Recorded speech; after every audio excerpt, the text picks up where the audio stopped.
I still remember the way that bus pulled away.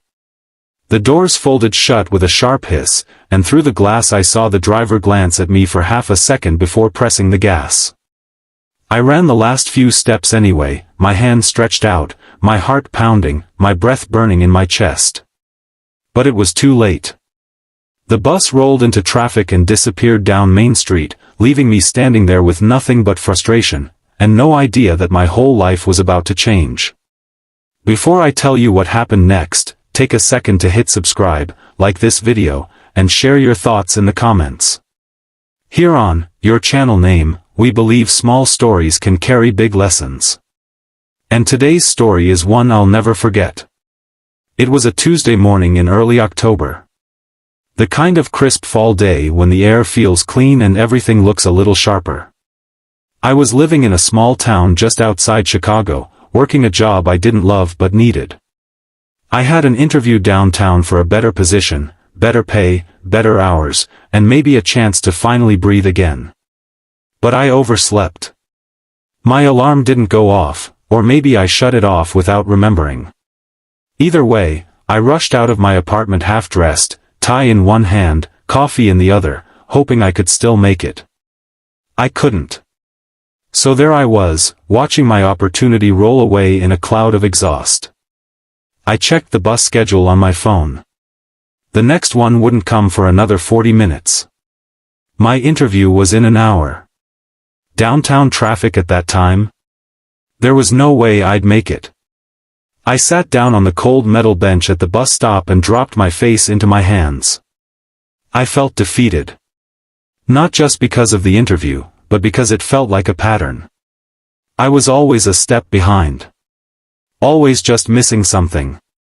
Rough morning? The voice caught me off guard. I looked up and saw her standing a few feet away. She had long blonde hair pulled over one shoulder and wore a simple black dress under a light gray coat. She looked like she was headed somewhere important too. But what stood out wasn't her clothes, it was her smile. It was warm. Real.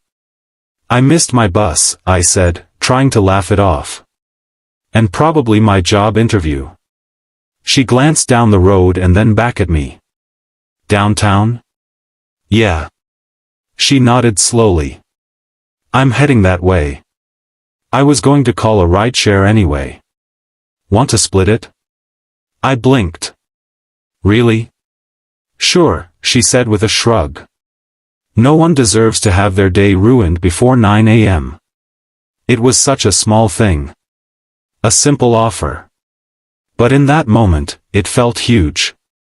We ordered the ride, and within minutes we were sitting side by side in the back seat of a compact sedan, the city skyline growing larger in the distance. Her name was Emily. She worked for a non-profit organization that helped families find affordable housing. She was on her way to a meeting with a local sponsor. She spoke about her work with quiet passion, the kind that doesn't need to be loud to be powerful. I told her about my interview. About how I felt stuck. About how I wanted something more stable, something that felt meaningful. You'll get there, she said gently. Sometimes the road just takes a few unexpected turns. I smiled. Like missing your bus?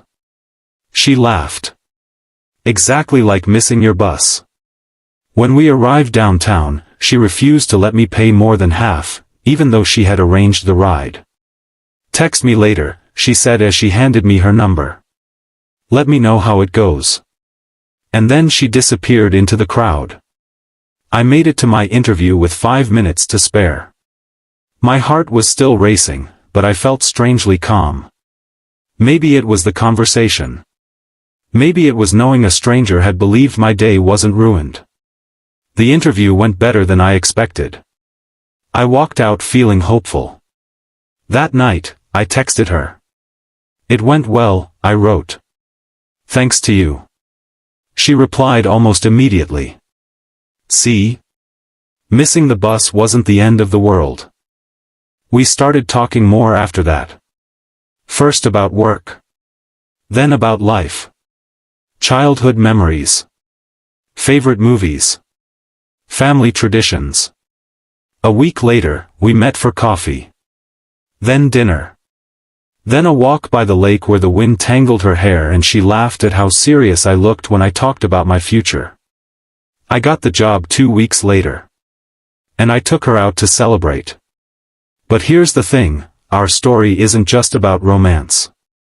It's about what happened 3 months later. It was late December. Snow covered the sidewalks, and Christmas lights glowed from every porch in my neighborhood. Emily and I were leaving a grocery store one evening when we saw an older man struggling with his bags near the parking lot. One of his plastic bags had split open, and oranges rolled across the icy pavement. People walked past him. Some glanced over. Most didn't. Without hesitation, Emily handed me her keys and hurried over. "Here, let me help you," she said, kneeling down carefully on the cold ground to gather the fruit. I followed her lead. Together, we picked up the oranges and repacked his groceries. The man's hands were shaking, not just from the cold. "Thank you," he said quietly.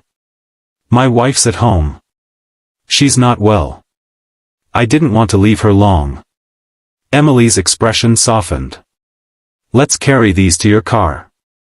As we walked with him, he told us about his wife's illness. About how they'd been married for 43 years. About how he never thought grocery shopping would feel like climbing a mountain. When we reached his car, Emily gently squeezed his arm. "You're doing a great job," she said. He looked at her like she'd handed him something priceless. On the drive home, I asked her why she always stepped in like that. She looked out the window at the falling snow before answering. "Because you never know when someone's at their breaking point," she said.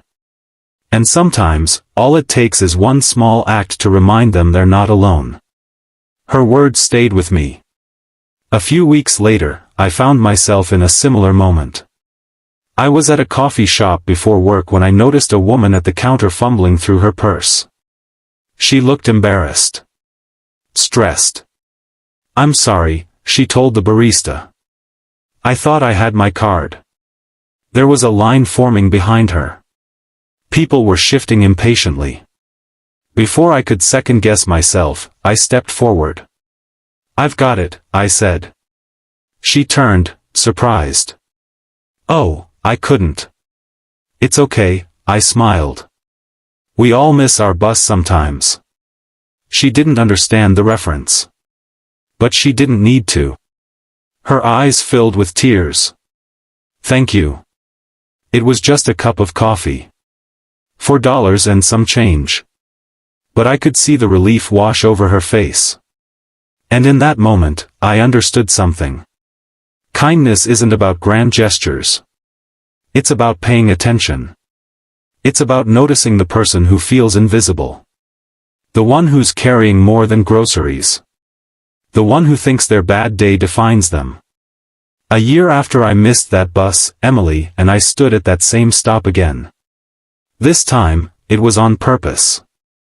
I had a small velvet box in my coat pocket and a speech I'd practiced 100 times. The air was just as crisp as it had been the day we met. "You know," I said, looking down the road, "I used to think missing that bus was the worst timing of my life." She smiled. "And now?" "Now I think it was the best thing that ever happened to me." I knelt down on one knee right there on the sidewalk. A few people nearby slowed down, curious. "Emily," I said, my voice shaking, "you taught me that kindness changes everything. You changed everything. Will you marry me?" Her answer came through happy tears. "Yes." Today, whenever life doesn't go as planned, I remember that morning.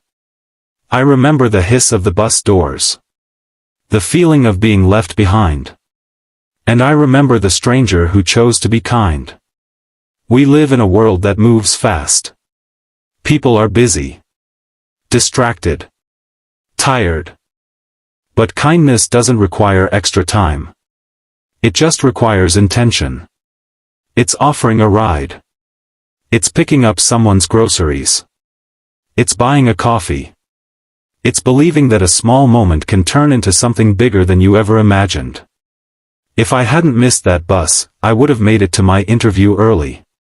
I would have sat alone, scrolled through my phone, and gone home to the same routine. Instead, I found a partner. A new job. A new perspective. All because someone decided my bad morning mattered. So the next time you see someone running toward a closed door, or sitting alone on a bench with their head in their hands, remember this story. Maybe you can't change their whole life. But maybe you can change their day. And sometimes, that's where the best stories begin. If this story touched your heart, share it with someone who needs a reminder that kindness still exists. Let's make the world a little warmer, one small act at a time. Because you never know.